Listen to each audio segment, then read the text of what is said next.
When home doesn't feel peaceful, and how to make it positive again. Have you ever felt this? Everyone is at home, but no one feels fresh. Small things cause irritation. People get annoyed easily. Even silence feels uncomfortable. When the home environment is not good, even calm people start feeling restless. And slowly, without realizing it, home stops feeling like a place of comfort.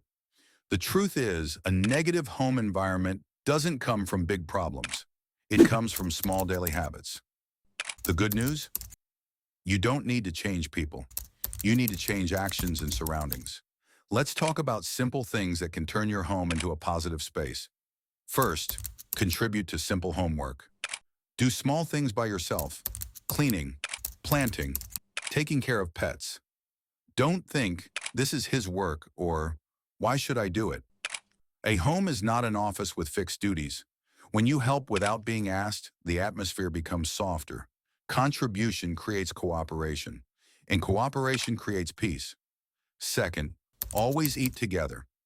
Eating together is more powerful than we think. No phones, no complaints, just sharing food.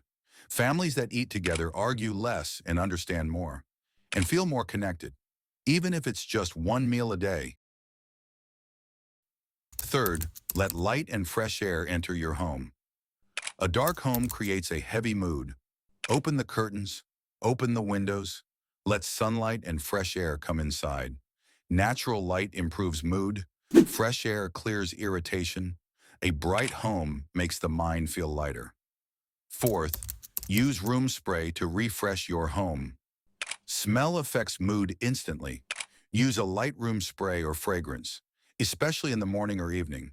A fresh-smelling home feels cleaner, calmer, and more welcoming. Good fragrance can reduce stress without saying a word. Sometimes all a tense room needs is a fresh scent.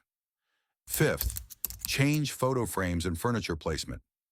When everything stays in the same place for years, your mind feels bored, even if you don't realize it. Change photo frames. Move furniture slightly. Switch corners. New visuals bring fresh energy. Small changes break monotony. Sixth, finish kitchen work immediately. Wash dishes after use. Don't say, I'll do it later. Unfinished kitchen work creates mental pressure. A messy kitchen spreads irritation across the house. A clean kitchen keeps the whole home calmer. Seventh, don't make the house messy. Don't leave things here and there. Clothes on chairs, items scattered on tables. Mess outside creates mess inside the mind. Order creates peace. This isn't about perfection, it's about clarity. Eighth, use music wisely for your family. Music changes emotion instantly. Find out each family member's music taste. Create playlists like mother playlists, father playlists, sister playlists. Play music according to their mood. Final thought. A positive home is not built by money or big changes. It's built by small daily actions. Don't wait for others to change. Be the one who starts. Because when the home environment becomes positive, every mind inside it becomes lighter. Simple habits, real peace. It really works.